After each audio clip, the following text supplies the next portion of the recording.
नमस्कार, आर्य न्यूज देख रहे हैं आप। मैं हूं आपके साथ पल्लवी सिंह। रुक करेंगे इस वक्त की बड़ी खबरों की ओर। शुरुआत करेंगे रूस और यूक्रेन के बीच चल रहे विवाद से। आपको बता दें कि इस बीच अब तनाव पूरी दुनिया में काफी ज्यादा गहराता जा रहा है और जिसकी वजह से दुनिया भर में अब चिंता का विषय बन चुका है।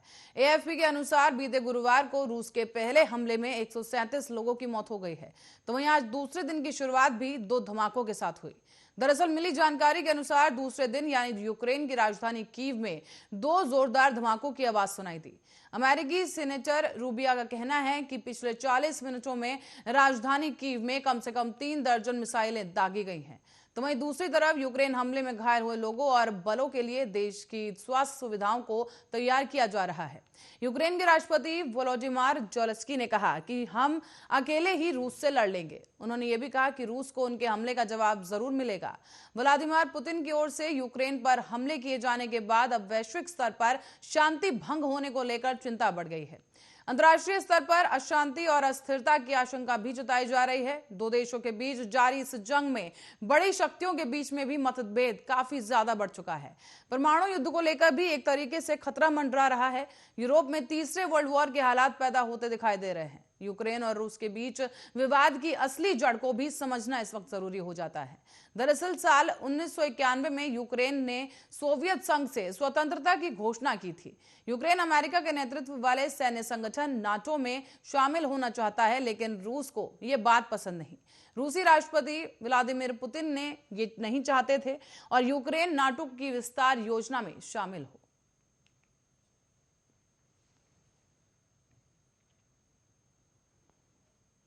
और यूक्रेन में रूस के हमले के बाद वहां हजारों भारतीय फंसे हुए हैं। ऐसे में भारत ने गुरुवार को यूक्रेन से अपने नागरिकों को सुरक्षित निकालने के लिए एक बड़ी कूटनीतिक पहल की है।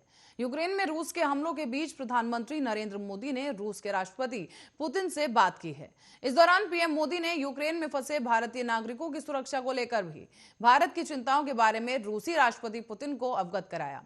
साथ ही पीएम मोदी ने कहा कि भारत अपने नागरिकों के सुरक्षित निकास और भारत लौटने को सर्वोच्च प्राथमिकता देता है। इससे पहले पीएम मोदी ने यूक्रेन में फंसे करीब 16,000 भारतीयों की सुरक्षा को लेकर सुरक्षा पर कैबिनेट कमेटी की बैठक बुलाई। इसी बैठक में नागरिकों को सुरक्षित निकालने और यूक्रेन की स्थिति पर चर्चा की गई। और ऐसे में आपको बताते चलें कि दरअसल रूस के हमलों के बाद यूक्रेन ने अपनी हवाई सीमाओं को बंद कर दिया है। ऐसे में भारत, हंगरी, पोलैंड, स्लोवाकिया और रोमेनिया के जरिए सड़क के रास्तों से भारतीयों को निकालने पर ध्यान केंद्रित किया जा रहा है। विदेश सचिव हर्षवर्धन श्रृंगला ने मीडिया से बातचीत करते हुए कहा कि प्रधानमंत्री ने सीसीएस बैठक में बताया कि सरकार की सर्वोच्च प्राथमिकता छात्रों समेत भारतीय नागरिकों की सुरक्षा और यूक्रेन से उन्हें निकालना होगा। उन्होंने ये भी कहा कि मैं यूक्रेन के छात्रों और उनके परिवार के सदस्यों समेत सभी भारतीय नागरिकों को आश्वस्त करना चाहता हूं कि हम आपको सुरक्षित वापस लाने के लिए हर संभव कदम उठाएंगे। इस दौरान हर्षवर्धन श्रृंगला ने यह भी बताया कि यूक्रेन में करीब 20,000 भारतीय नागरिक फंसे थे। इनमें से करीब 4,000 लोग पिछले दिनों वापस लौट चुके हैं। और श्रृंगला ने यह भी कहा कि सरकार ने यूक्रेन के पड़ोसी देशों जैसे कि पोलैंड, स्लोवाकिया, रोमेनिया और हंगरी में भारतीय राजदूतों से कहा है कि वो अपने मिशन से यूक्रेन के बॉर्डर क्षेत्रों में टीमों को भेजे ताकि भारतीयों को बाहर निकाला जा सके, उन्हें भारत वापस लाया जा सके। इसकी भी कोशिश लगातार जारी है। पोलैंड में भारतीय दूतावास ने कहा है कि पोलिश यूक्रेनी सीमा पर क्रोकोवेक में एक कैंप बनाया जा रहा है ताकि पोलैंड की मदद से भारतीयों को यूक्रेन से बाहर निकालने में मदद मिल सके। इसी तरह से लविव में भी एक ऑफिस बनाया जा रहा है।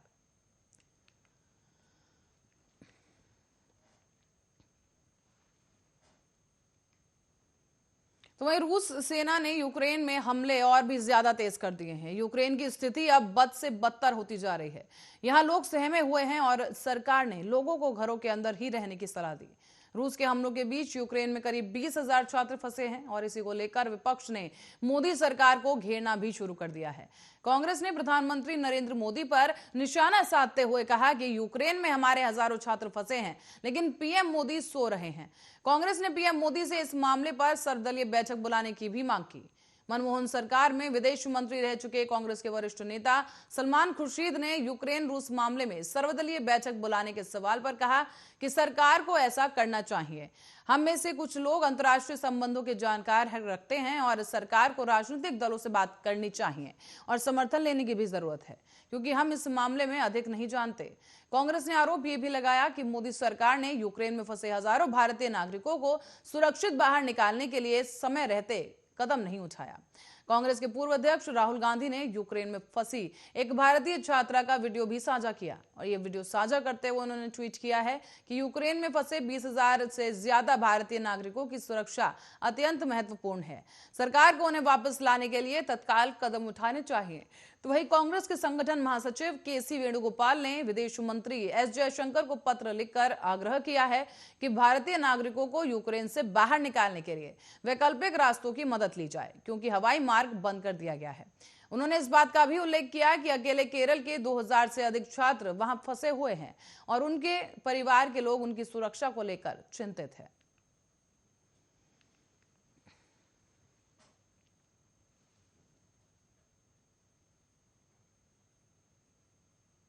और इसी बीच नेशनल स्टॉक एक्सचेंज में कुछ साल पहले हुई गड़बड़ियों के मामले में सीबीआई ने आनंद सुब्रमण्यम को गिरफ्तार कर लिया है। सीबीआई के अधिकारियों ने शुक्रवार को सुबह ये जानकारी साझा की। साथ ही उन्होंने बताया है कि नेशनल स्टॉक एक्सचेंज में कई गड़बड़ियों का पता चला है।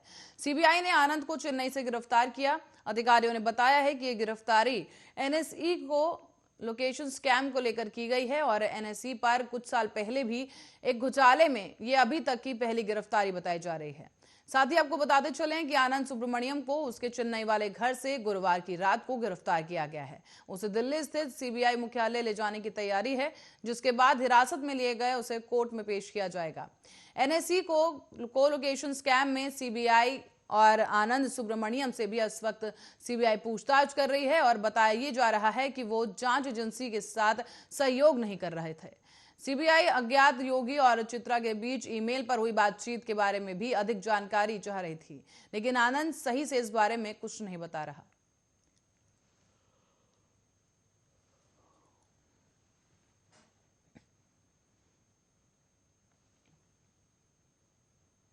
तो वहीं रूस और यूक्रेन के बीच जारी जंग के बीच अब कच्चे तेल की कीमतें रिकॉर्ड तोड़ ऊंचाई पर पहुंच गई हैं। बीते दिन ही ब्रेंट क्रूड में $100 प्रति बैरल के पार पहुंच गया है और ऐसे में अब आशंका जताई जा रही है कि इसका सीधा असर भारत में भी पड़ सकता है और पेट्रोल डीजल की कीमतों में आज उछाल भी हो सकता है। हालांकि आज यानी कि शुक्रवार को भी पेट्रोल डीजल के दाम स्थिर बने हुए हैं। सरकारी कंपनियों द्वारा शुक्रवार सुबह जारी किए गए तेल के दामों के अनुसार आज भी पेट्रोल और डीजल के रेट्स में कोई बदलाव नहीं किया गया। हालांकि राष्ट्रीय राजधानी दिल्ली में पेट्रोल की कीमत 95 रुपए 41 पैसे प्रति लीटर है और डीजल की कीमत 86 रुपए 67 पैसे प्रति लीटर की दर से बिक रही है। और ऐसे में मुंबई की अगर बात की जाए तो मुंबई में 1 लीटर पेट्रोल की कीमत 109 रुपए 98 पैसे प्रति लीटर बनी हुई है, जबकि डीजल के दाम 94 रुपए 14 पैसे प्रति लीटर हैं। तो वहीं पश्चिम बंगाल की राजधानी कोलकाता में पेट्रोल के दाम 104 रुपए 67 पैसे प्रति लीटर है।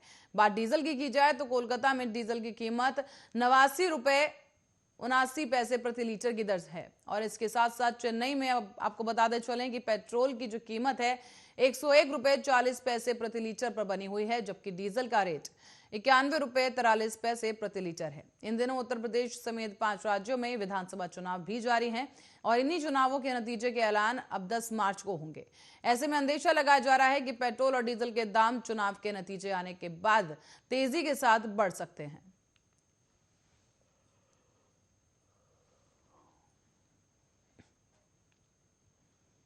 और आयकर विभाग ने मुंबई में शुक्रवार को शिवसेना के पार्षद यशवंत जाधव के परिसरों पर छापा मारा है।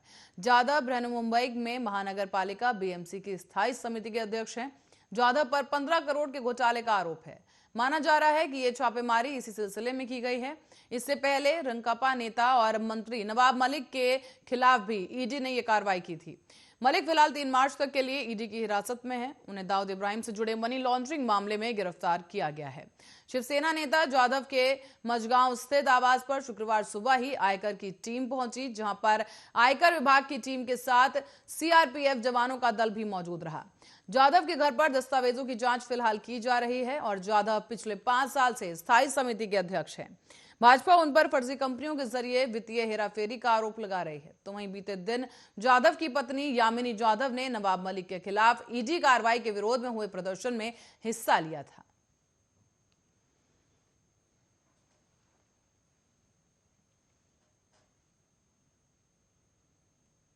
और भारत में कोरोना महामारी के नए मामले लगातार अब कम होते जा रहे हैं। पिछले 24 घंटों में 13,166 नए केसेस सामने आए, तो वहीं 302 लोगों की मौत हो गई। इस दौरान 26,988 लोग इस खतरनाक बीमारी को मात देने में सफल रहे। शुक्रवार को जारी हुए केंद्रीय स्वास्थ्य मंत्रालय के आंकड़ों के अनुसार भारत में नए मामले जोड़ने के बाद अब तक कोरोना के कुल मामलों की संख्या 4,28,94,345 हो गई है। हालांकि सक्रिय मामलों की संख्या घटकर 1,34,235 हो गई है। शुक्रवार को 8 बजे तक आए डाटा के मुताबिक करीब 302 लोगों की मौत हुई है और इसी के साथ साथ कोरोना से मरने वालों की संख्या 5,13,226 हो गई है। तो वहीं 19 दिन से कोरोना के एक दिन में मिलने वाले मामलों की संख्या 1 लाख से कम बनी हुई है। स्वास्थ्य मंत्रालय के अनुसार पिछले 24 घंटे में कोरोना से 26,988 लोग ठीक भी हुए हैं।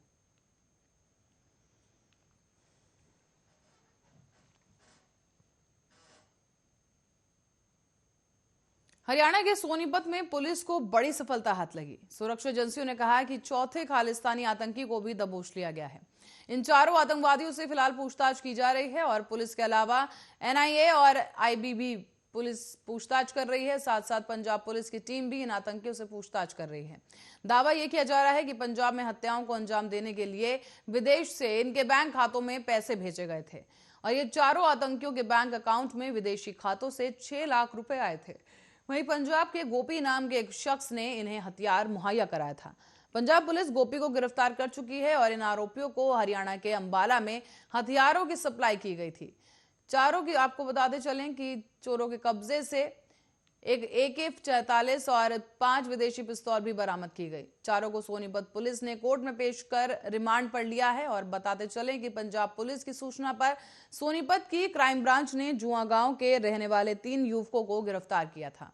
इनके आतंकवादी और टाइगर फोर्स संगठनों के साथ संबंध मिले थे और इसी के साथ ही इन तीनों के पास से AK-47 और 3 विदेशी पिस्तौल भी बरामद की गई थी।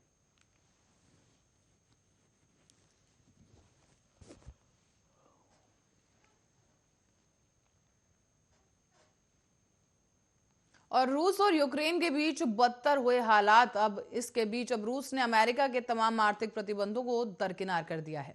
लेकिन लगता है कि अमेरिका के सामने दूसरा कोई रास्ता भी नहीं बचा। दरअसल दोनों देश के बीच चल रहे विवाद के बीच अब एक बार फिर से बाइडेन मीडिया के सामने आए हैं।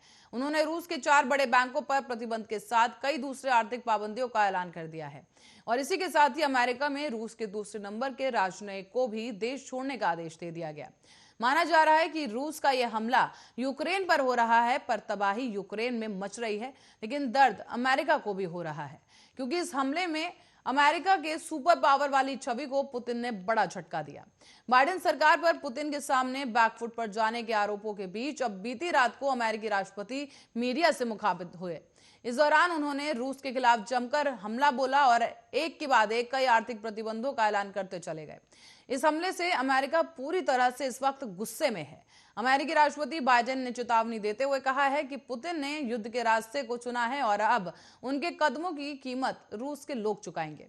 बाइडेन ने इस वादे को दोहराया कि नाटो देशों के हर इंच की जमीन की रक्षा की जाएगी, लेकिन नाटो में शामिल होने के चक्कर में तबाही झेल रहे यूक्रेन में अमेरिका जो है वो अपनी सेना तैनात नहीं करेगा। हालांकि आज फिर दुनिया की निगाहें जो बाइडेन पर होंगी क्योंकि उनके मुताबिक रूस यूक्रेन युद्ध के हालात पर आज नाटो देशों के साथ अमेरिका की एक बड़ी बैठक है। रूस और यूक्रेन युद्ध के हालात पर आज नाटो देश के साथ ही अमेरिका की एक बड़ी बैठक होने जा रही है।